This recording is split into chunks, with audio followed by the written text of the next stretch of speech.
in urban Maryland and 26% in suburban and rural Maryland. These are slightly lower ratings than other states. Pennsylvania, of the three that we looked in, had the highest ratings for for health and quality of rivers and streams. And both urban and suburban rural in Pennsylvania had similar positive ratings, though some differences in terms of the negative ratings. But here we see suburban and rural Maryland with slightly higher ratings for the health and quality of rivers and streams compared to urban Maryland. When we look at how much people trust the safety of drinking water, same scale, 8 to 10, that dark blue, which is that they have a great deal of trust. And again, all audiences have a great deal of trust, but with opposition, 85% rating 8 to 10 that they trust the safety of the drinking water where they live a great deal. In terms of Maryland, very little difference here between urban Maryland and suburban and rural Maryland. Strong majorities rating the safety of drinking water, rating their trust they have a high levels of trust. In terms of the percentage saying 8 to 10, 58% in urban Maryland, 52% in suburban and rural Maryland. So a slightly greater intensity in urban Maryland in terms of their levels of trust. But these are strong numbers across both sets of geographies. So based on that, we then wanted to look at, do you think state government needs to do more or less or the same as they are currently doing? And these attitudes kind of correlate with your degree to which you have strong ratings of the safety of the drinking water and trust of the safety and the quality of the drinking water. Our opponents, who are more likely to have high levels of trust, are less likely to believe that the state government needs to do more than they currently are doing. However, we still have a majority of opposition saying that they want the state government to be doing more. And we looked at two different versions of this question. This question was split sampled, I believe. On the left, improving the health and quality. On the right, reducing pollution. Now, typically, I have found in other work that we've done that it is more advantageous for us to be talking about accentuating a positive, working towards some sort of positive goal, lifting up something that's good, as opposed to reducing a harm. But here, when it comes to pollution to the water here, reducing pollution is a much stronger frame for us than improving the health and quality of local rivers and streams. Now, part of this is having to make the links that we need to make between rivers and streams and drinking water, and pollution is more of a threat to drinking water, and so therefore it's a little bit more, it hits closer to home. And so here, as you'll see when we go through the messaging at the end, reducing pollution is stronger ground for us to be talking about the rationale for action than simply improving the health and quality of local rivers and streams. This also, though, as I mentioned already, is partly due to perceptions, pre-existing perceptions of the health and quality of local rivers and streams. They're already slightly strong, so you don't really have that much more up to go. But reducing pollution, that is a good thing, and particularly with our base 6-point difference, I think when we say reducing pollution, it gives them a little bit more rationale for state government doing more. When we look at this question based on urban versus suburban rural Maryland, the overall numbers are about the same, slightly higher when it comes to improving the health quality of local rivers and streams for suburban compared to reducing pollution. But what's noticeable here is the greater intensity in urban Maryland. Again, this is Baltimore City, Baltimore County, Montgomery, and Prince George's. A third of people saying that the state government needs to do much more than they are currently doing, much less intensity with a desire for state government to do more in the suburban and rural parts of the state. The overall numbers are still strong. Strong majorities want the state to do more, but the intensity is much weaker here. So a big difference in intensity between the urban areas and the suburban and rural areas. We asked several policies. This is the policy agenda that we asked, and there's not a tremendous amount of difference in some of these when it comes to urban and suburban and rural. I'll get to where there is some difference. For both the enforcement of laws to protect drinking water in our rivers and streams by ensuring regular inspections, very, very strong. 59% strongly favor strengthening the enforcement. Now, the key here is talking about enforcement. Regulations can be, and we say here laws, later we say regulations in a couple other places. But regulations and laws and policies can be sort of, a scarlet letter for conservative-leaning Republicans who are anti-regulation, who view regulation as increasing prices, and all the different kind of things that we know about how people think about regulations. But talking about strengthening the enforcement is a way to kind of get to the core issues. Even though people might not like the dreaded regulation word, people do want to protect drinking water, and they do want to protect our rivers and streams. And so a better way to go about it is to talking about strengthening the enforcement of existing laws and regulations. Strong support also for setting aside money and creating a dedicated fund. Here we found that the urban and suburban areas were slightly more likely to favor either setting aside money or creating a dedicated fund. Not a tremendous amount of difference in the words set aside money versus dedicated fund when it comes to Maryland. We saw some bigger differences elsewhere, but these are both strong concepts, both for urban and suburban rural, but slightly more so for urban areas. These other ones, though, in terms of local and state investments, I want to get to those in a moment by looking at more specifically at the urban and rural divide. So here we have favor or oppose increasing state investments on the left to restore and protect local rivers and streams, and local investments on the right. You can see in both urban and suburban Maryland, very, very strong support for both state investments and for local investments. Very, very little difference here, just 5 points on the right when it comes to local investments. These are very, very strong numbers. The interesting thing here, though, is when we create a tax sensitivity situation where we can look at people by their tax sensitivity. So the next slide shows the same question, but we add at the end of it, do you favor or oppose increasing state investments, blah, blah, blah, if it increased your taxes. And you can see with our urban residents, still majority support. There's pluralities across, 55% in urban Maryland for state investments, 54% in urban Maryland for local investments, but the tax sensitivity is what's key here. We lost 16 points in support in urban Maryland on the left for state investments compared to 36 points for suburban rural Maryland for state investments. Greater tax sensitivity for both groups when it comes to local investments, but more so for suburban rural. A 29-point decrease in support in urban and a 46-point decrease in support for suburban rural Maryland. So tax sensitivity exists. That's nothing new. That shouldn't be news to anyone. But the key finding here is it is much stronger in suburban and rural areas than it is in urban areas, but it does exist in urban areas. And it is also much stronger when it comes to local investments than when it comes to state investments. So it's just something to be cognizant of when you are fighting a policy agenda or advocating for a policy agenda that might increase taxes at the local or state level.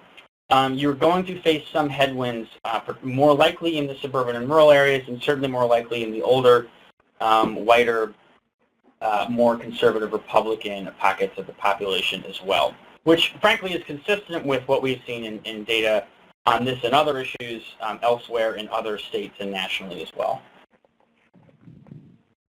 We also have a very long series of value statements to kind of understand what the dynamics were at play in terms of supporting clean water, supporting policies to protect clean water, to protect drinking water, etc. These four statements are foundational values for our base. You can see the numbers there are the percent agreeing with each statement who rated it an 8 to a 10.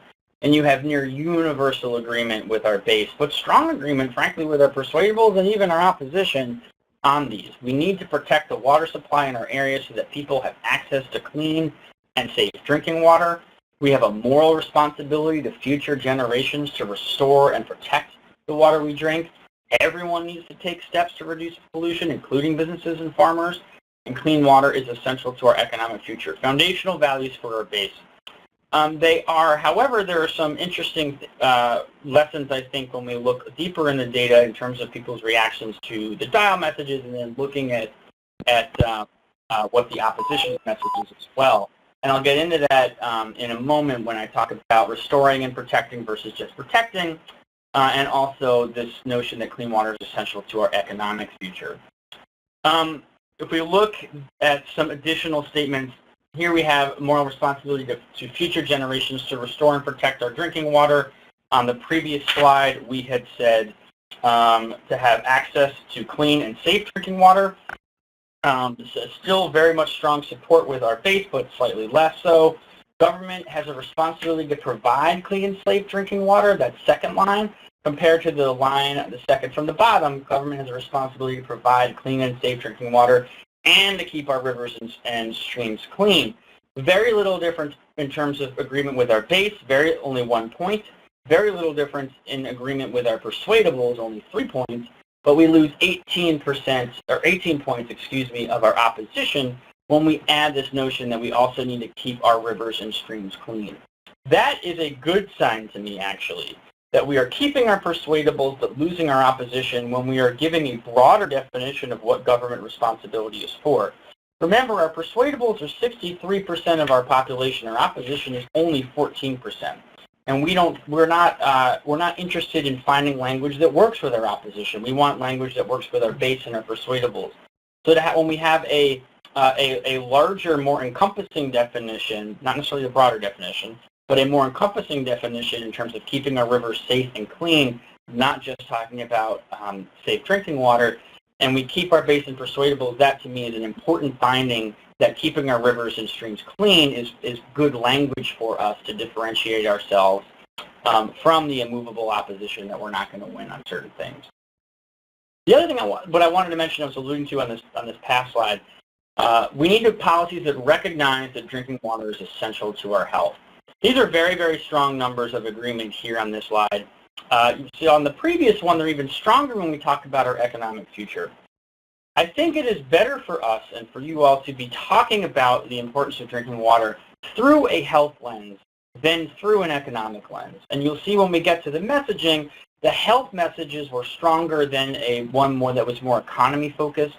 Because at the end of the day, if we're going to have an argument as to what's better for the economy, and you're going to go up against local chambers of commerce and business leaders, and you are environmental and clean water advocates, for folks who are kind of low information voters and the debate about what's best for the economy, the people with better economic credentials, and that is a debatable, I recognize that is a very debatable concept, but in terms of perception, other stakeholders, chambers of commerce, etc., are more likely to be believable when it comes to the economy than are you.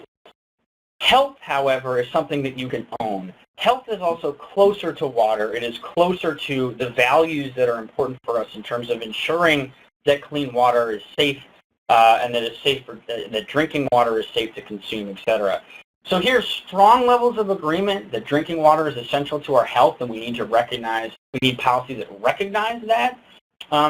And so that is much stronger terrain for us to be arguing on than on simply an economic frame. An economic one is one that kind of reinforces some of the cost pressures and some of the tensions that can trip up some of our persuadables and trip up some of the tax sensitivity that we see in the data. So let's look at some of these language things side by side here on slide 15. So here we have our drinking water versus the water we drink. We have a moral responsibility to future generations to restore and protect, and then we split samples. Half people heard our drinking water, half of the folks heard the water that we drink. That's the only difference between the two statements. You can see with our base, when we say the water we drink, we have a 21-point increase in intensity for agreement with this statement. 71% rate that statement a 10 when we say the water we drink, compared to 50% when we say our drinking water. Now that's important to us because I think that, when we were having conversations in the construction of this poll, we didn't really see, it was kind of hard, like, do we see a difference between these two? I would posit that the water we drink provides a more visual cue for people and a more specific cue to water that you might be holding and actually ingesting, as opposed to drinking water, which is just a descriptor of the water. Similar levels of agreement with our persuadables, similar levels with our opposition, but that increase in intensity about the water that we drink is important to me, because that is cueing us on a more visual, better language that we can be using that is much, much, much stronger with our base. And so we would advise saying the water we drink as opposed to our drinking water. That said, we get some funky responses when we look at this in Maryland. Now again, in suburban and rural Maryland, we are at the low end we're at the floor, if you will, of sample size. So some of these differences are a little bit of noise, but much greater to say the water we drink in suburban and rural Maryland. Our drinking water is a little bit stronger intensity in urban Maryland. I would still posit that it is better with our base to be saying the water we drink. That it happens to be the stronger language for suburban and rural Maryland. But even on the left there, with urban Maryland, water we drink is still fairly strong. 67% of folks agreeing with that, 31% rating that a 10 out of 10. Saying we need to restore and protect rivers and streams that people can spend time exploring and connecting nature as opposed to just protecting. What's nice about this is restoring and protecting, again, offers a greater capacity for policy intervention than simply protecting. There are certain policies that are restorative in nature as opposed to simply protecting. And what's nice here is, even though the protect frame is stronger with our base by a great deal of intensity there, 40% to 22%, when we say restore and protect, we are alienating the opposition. And so restore and protect, I would suggest, because it is still strong with our persuadables and still strong with our base, even though somewhat weaker than protecting, because it alienates the opposition, it's actually stronger for us here because it creates a greater greater space for a policy intervention, and we're not bringing along our opponents here, who again are only 13% of the population. It's much stronger with our persuadables, it finds agreement with our base, and it differentiates ourselves from the opposition. In suburban and rural Maryland, protect a little stronger than restore and protect. In urban Maryland, slightly less agreement here, and this we found as well, less agreement than in Pennsylvania, for example, or in Virginia, for example. Restore and protect, slightly better language in urban and Maryland, but that 5-point difference is also, I think, within the margin of error at the state level. But protect a little stronger with the suburban and rural area. Adding language about government's responsibility to keep our rivers and streams clean helps alienate our opposition adults here, which is, again, an important concept for us. So everyone agrees with this idea. Government has a responsibility to provide clean and safe drinking water. We did not do anything qualitatively, but in other research we've seen, this concept by itself is particularly strong in the aftermath of Flint. People don't see that as a racial issue, unfortunately, but they do see it as a government issue, as government competence, and they do believe that government has a responsibility to provide clean and safe drinking water here. Strong levels in agreement, regardless of how we talk about it with our base. Strong levels, 3-point difference overall with our persuadables. There is a big intensity gap when we just have on the left, but we still keep our persuadables and we say, and to keep our rivers and streams clean, but we lose our opposition. So we have our opposition when it's just clean and safe drinking water, but we lose them when we say, and to keep our rivers and streams clean, which is okay by me. We still have strong levels of agreement with our base and persuadables when we are adding to what the government's responsibilities are, which means we have stronger levels of support for our policy agenda, and you'll see that in the dials, and I keep saying that, but I'll show that to you when we get there. Here in urban Maryland, a little bit of dip when we talk about keeping our rivers and streams clean, but the overall concept, government has a responsibility to provide clean and safe drinking water, very, very strong in urban Maryland, 44% rating that a 10 out of 10.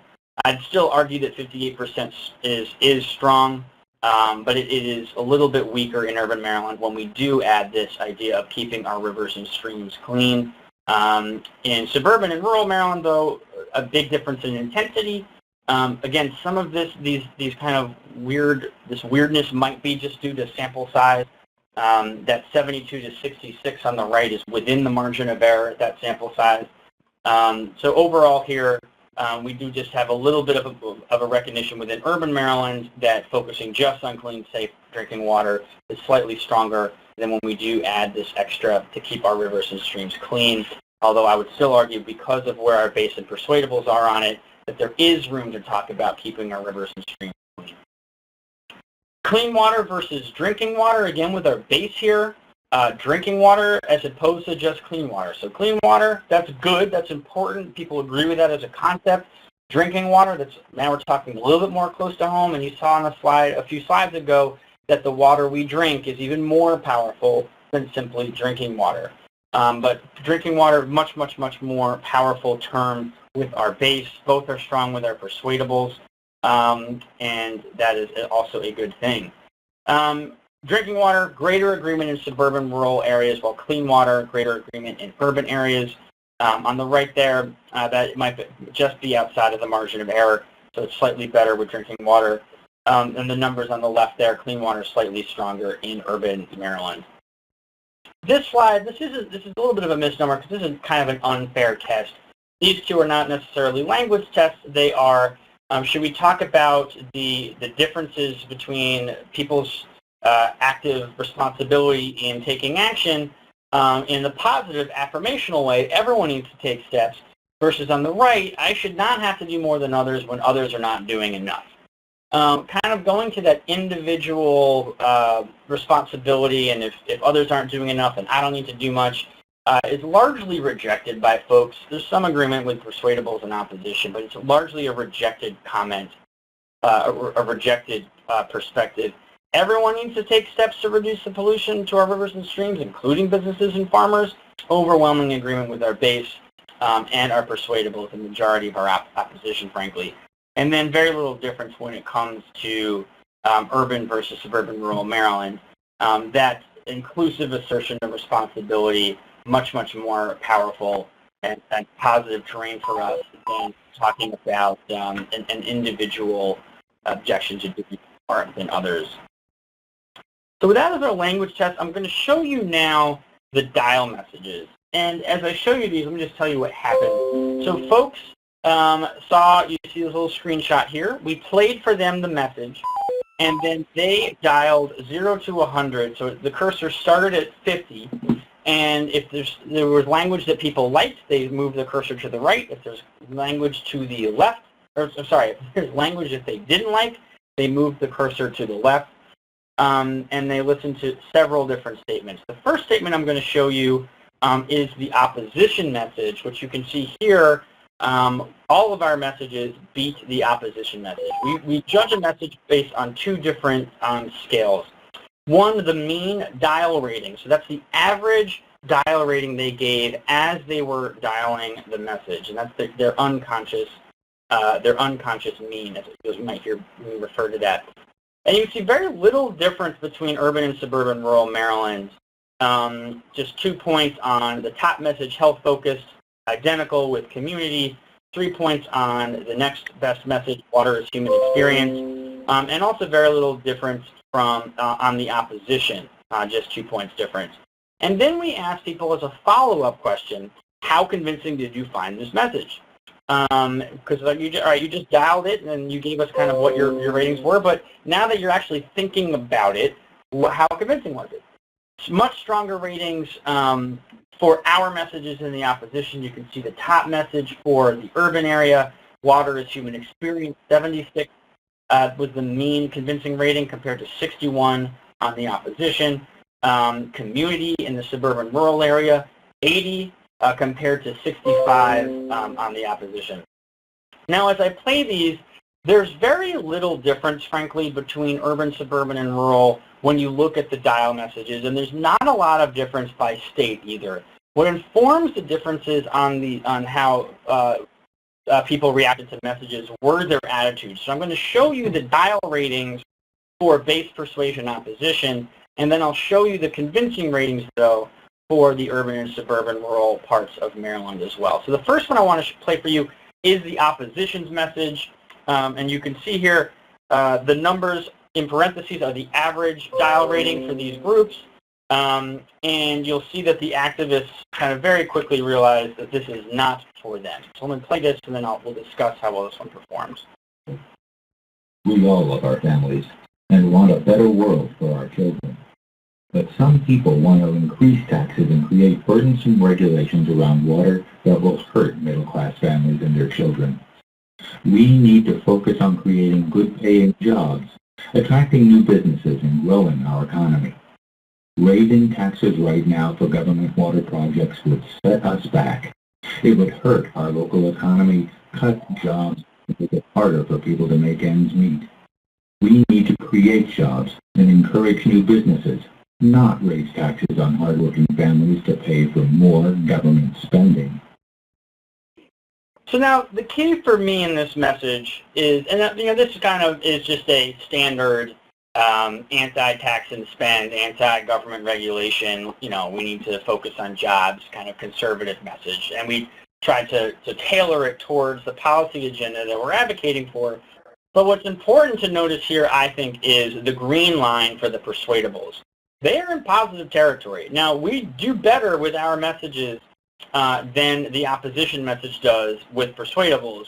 But this is what I'm talking about that cross-current of the economic cross-currents and the tax sensitivity with persuadables too.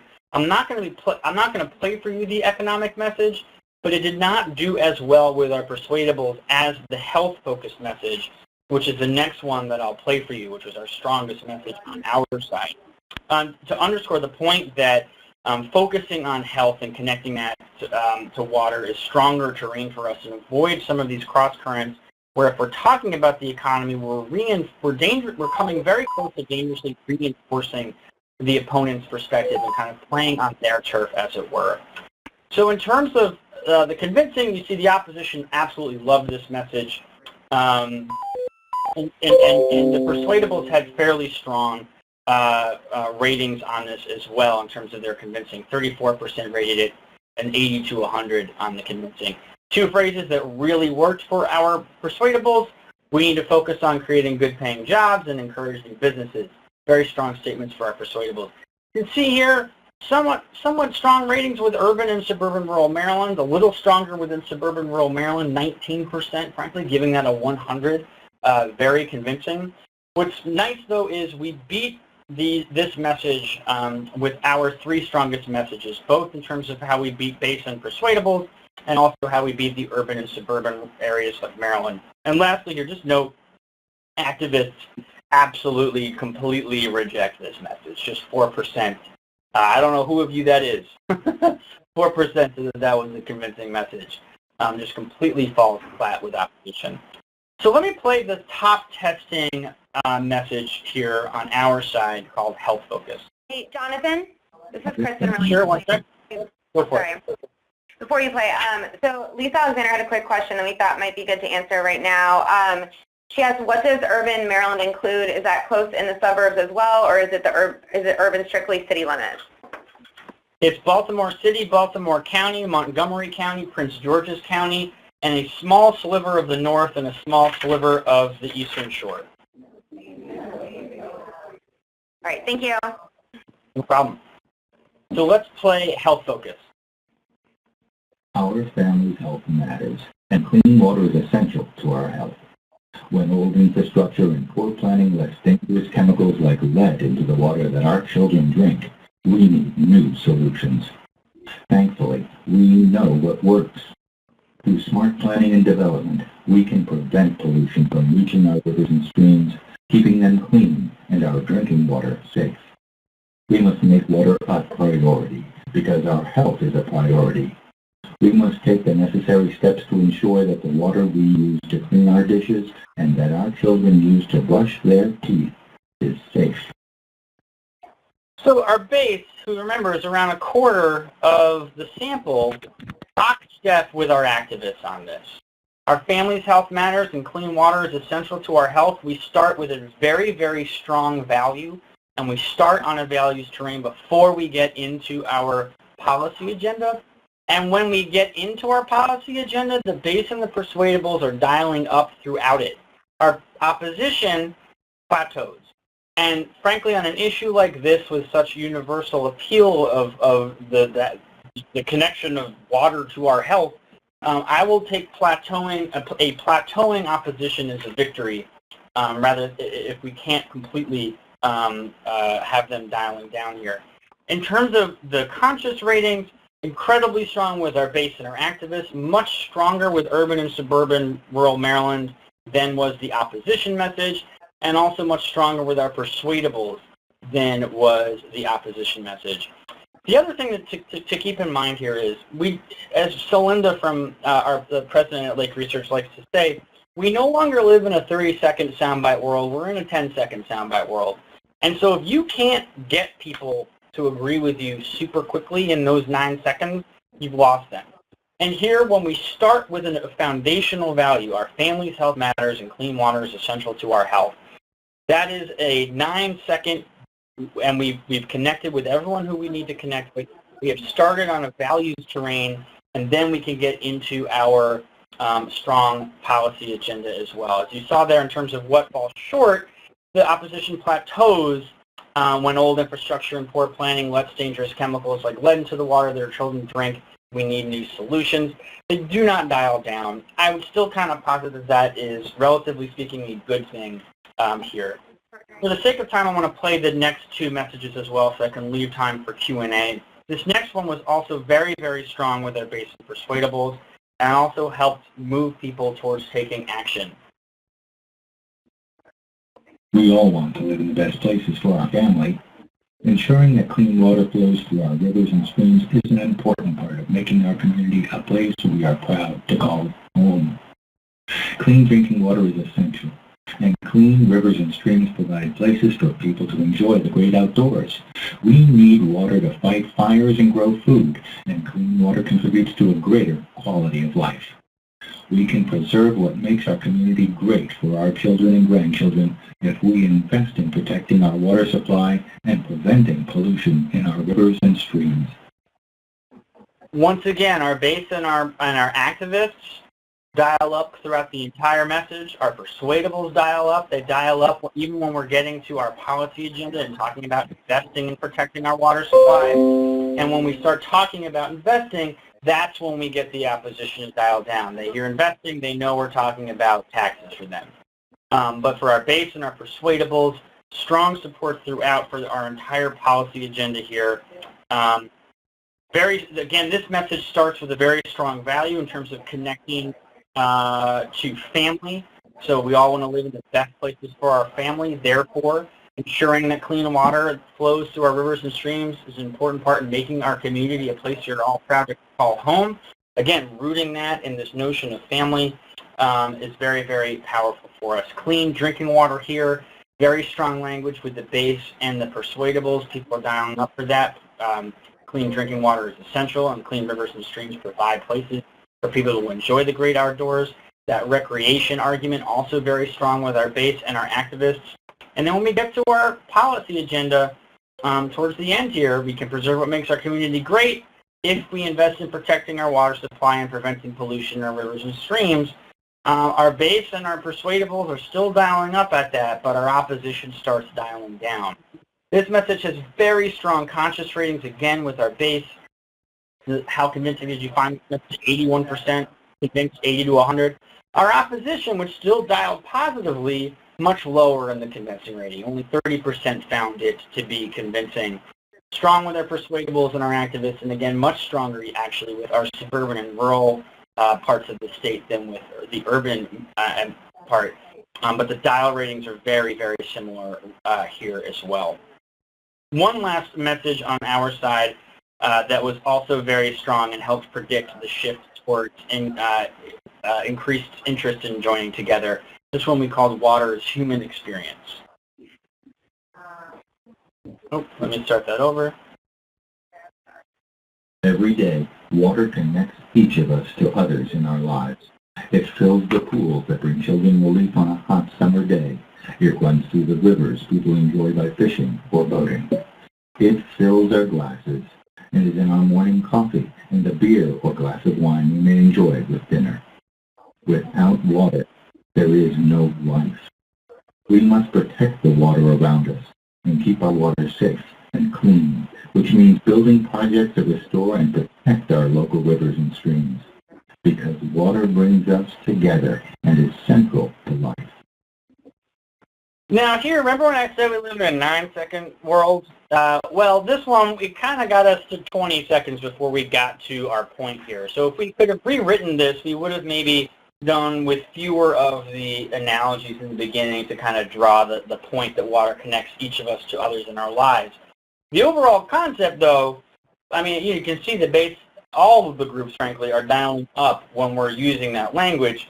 We just invested a lot of time in the 40 seconds that we had in this message to make that point. So maybe we would have done this a little differently upon learning and maybe kept it to it fills the pools, etc., and then get to the point that without water there is no life, and therefore we must protect the water around us.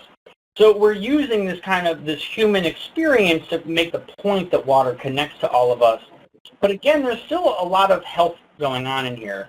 Protecting the water around us, keep our water safe and clean. Water brings us together and essential to life. That health value is still permeating throughout this message as well. But we try to kind of a different tack on it by using the language about how water connects us to each other.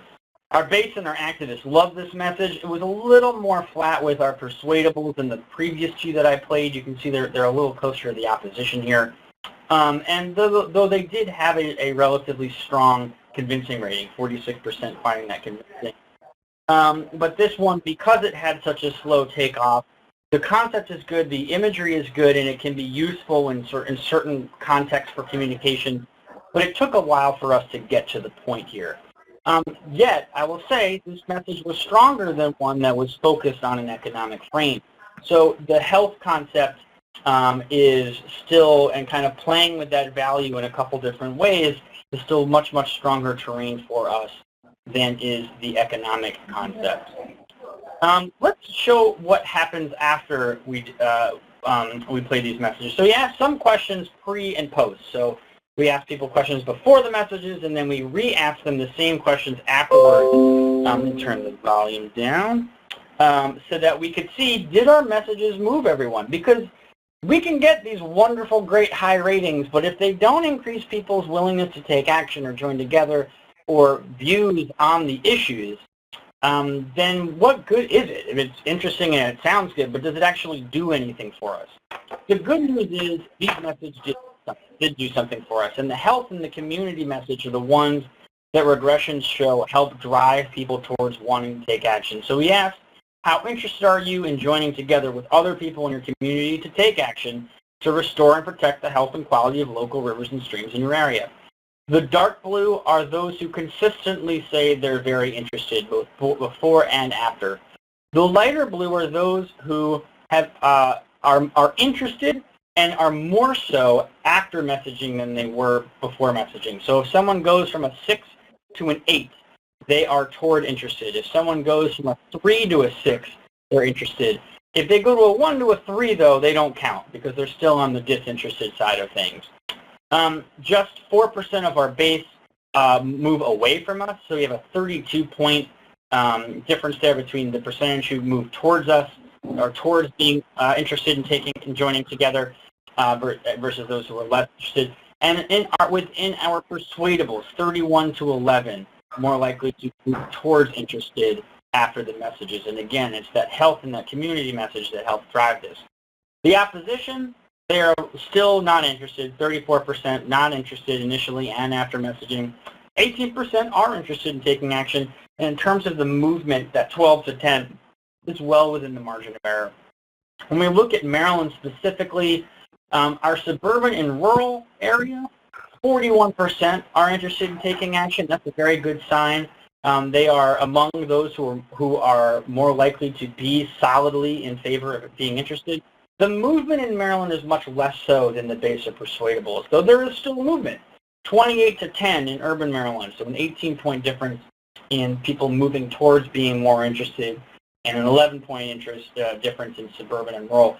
Those boxes on the right there are individual demographics within Maryland, and you can see several pockets of women and Democrats, frankly, who would be key targets that this messaging helps activate. So in terms of those who are solidly interested, both pre and post, white women, women under 50, Democratic women, non-college women, and native-born, meaning born in Maryland. Shift towards interested, Democratic men, strong Democrats, African-American women, African-Americans in general, younger Democrats, non-college educated residents under the age of 50. So some different groups of folks who are more likely, who this messaging does move in terms of their interest in joining together. Women and Democrats and African-Americans tend to be key constituencies that this messaging helps move.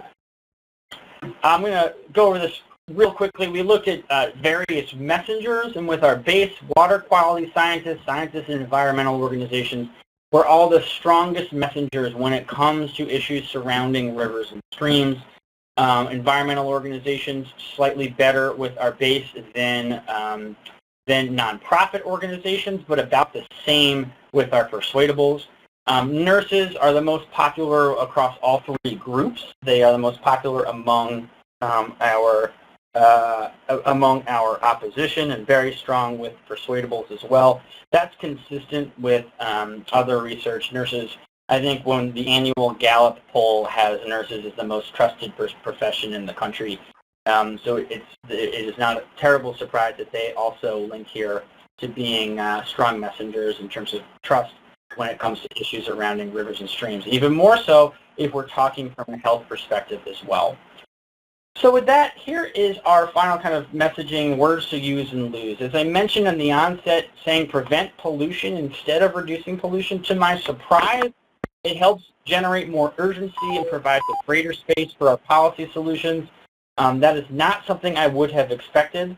I'm sorry, actually. It's still prevent pollution is better than reduce, but I'm actually confusing my findings here. This is still better than the other, which was improving the health of. I'm surprised that improving the health wasn't as strong, and the reason it isn't as strong is because people already start from a position of believing that the rivers and streams are in good health, and so talking about preventing pollution helps create urgency to keep this good thing a good thing. Restore and protect instead of protect by itself, it just provides a greater avenue to talk about solutions and to talk about different policy solutions, a broader policy agenda. Excuse me. When we got to the policy section in our messaging in the dials, you saw the base and the persuadable stayed with us and continued to dial up. And restoring and protecting gives us greater latitude of policy to be talking about. Setting aside money versus dedicated fund, I would say the difference in Maryland is within the margin of error, but setting aside money is generally better language with our base and our persuadables than is dedicated fund. The tax-sensitive adults, for both of these, and that's mostly the opposition, they're bad.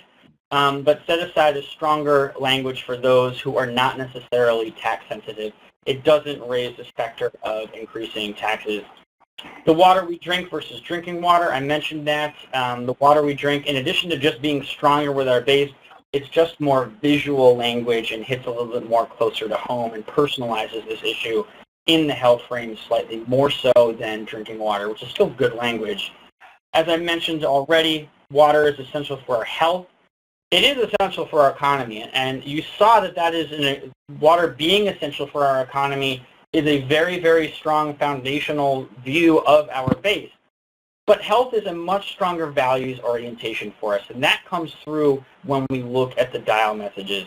When we link to the economy, we're priming some of those economic cross pressures, some of those fear, that the aversion to tax increases, that tax sensitivity that does exist with some of our persuadables. We're less likely to prime people for that and reinforce the kind of aversion to taxes when we start from a values or a health orientation than when we kind of situate our argument within the economic place. Solutions are still very much better than problems, although, as I mentioned, talking about preventing pollution and reducing that harm is still strong, but our solution agenda in the dials tested very well, and it also helps with the opposition when we're talking about that. And you saw this as well, everyone needs to take steps to reduce pollution. Others are not doing enough. It's better for us to be positive, collective, and not accusatory, and certainly not accusatory on the individual level. So I know I want to save some time. We're almost at the top of the hour, but I'm happy to stay on after 12 if there's folks who have some additional questions. Hey, Jonathan, this is Kristen.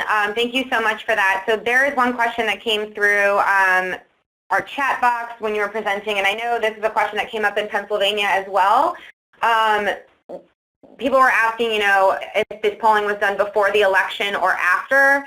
and I told him that it was done before, and I wanted you to be able to elaborate a little more on that, and kind of give him some more feedback based on like what we had talked about when we talked about Pennsylvania. Sure. So this was indeed done before the election, and I know we had discussed to have the election change this. Short answer is, I don't know. It's an empirical question. Longer answer is probably not. These are local issues to the extent that these are issues, or at least they were framed in the survey's way as such, to the extent that we're talking about local and state solutions, that's also, frankly, stronger ground right now. We've seen in some other work we're doing a little bit of aversion to relying on the federal government, particularly among our base, because God knows the federal government's crazy right now. What are they going to do? So the fact that we are advocating in a state and a local level, for one, is very helpful for us in terms of kind of there being a path to getting something done and people thinking that there can be something done. But I think there are two broader issues that post-election are challenging for us, and I'm sure some of these might feel familiar for you personally. One, this sense of being overwhelmed by the attacks on our democracy and our republic, on our way of life, on everything, on the values that we care about.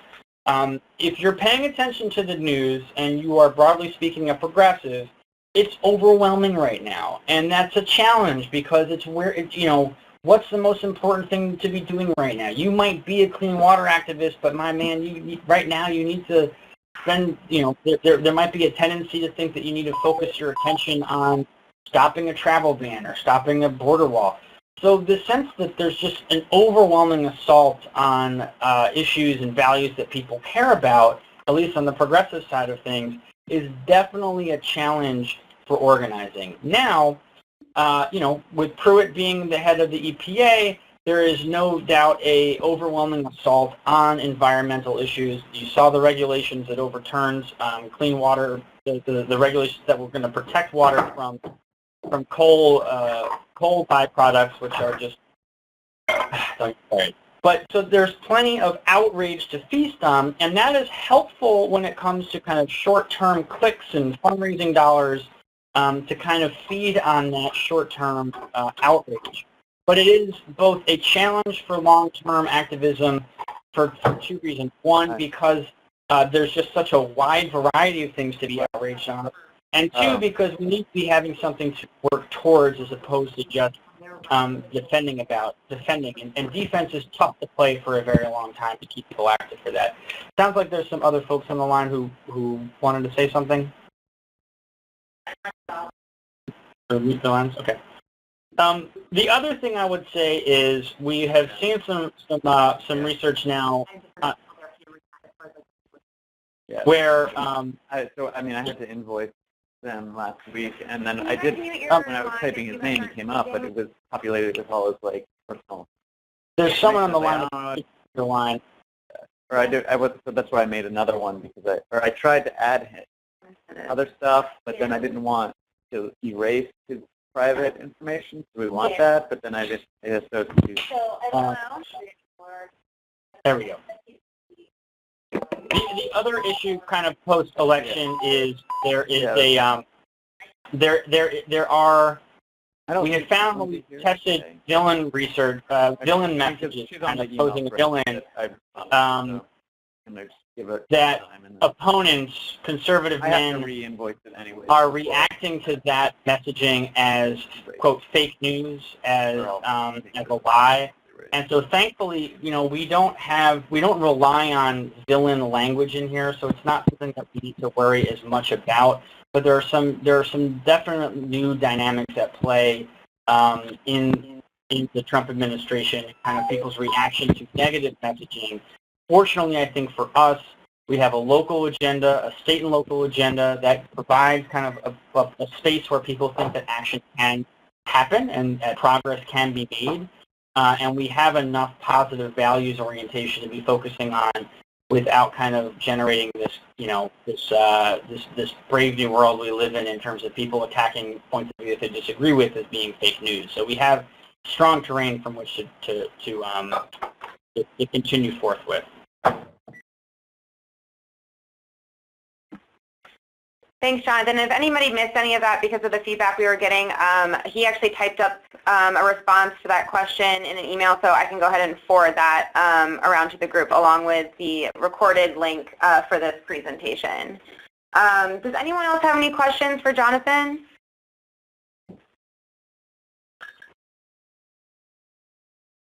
Yes, I did not see all of his slides, and I was just wondering if there's a way to take a look at them later. Yes, definitely. So this presentation is actually being recorded, so I will be sending the link to Ben after this, and he can forward it out to the Maryland Coalition list, and it'll also be posted on our website. And so please feel free to share it with anyone that was not on the call today that would like to see it. The other thing I will mention is that some of you also joined our Pennsylvania call that we had last week. We do have a polling results webinar for Virginia results on March 8th at 2 p.m. That information is being sent out in our Creek to Bay newsletter. If you need more information, please feel free just to email me directly, and I can provide you with the webinar information. Thank you. Yep. Anyone else have any questions? Is there a quick upshot of next steps and where the next phase is going? Sure. So Ben actually asked about whether or not we were going to be able to kind of put some of this into context for everyone in the idea of some frames and some communications messaging. And so basically what we're working on moving forward with this communications plan is to kind of come up with exactly that. We want to provide all of our members with feedback and tools to use in order to implement this kind of communications using drinking water as a frame for all of our messaging. So moving into phase 2 of our communications plan, that is what Shantae and I are going to be working on. And we're looking forward to working with all of you on different ways that you guys can implement this communications in an effective way.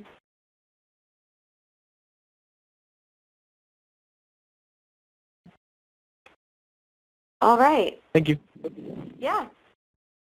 All right. Well, thank you, everyone. Sorry we ran over. I hope that this was useful for you. And thank you again, Jonathan, for presenting all this great information. My pleasure. I'm happy to answer any other questions offline. All right. Thank you, everyone.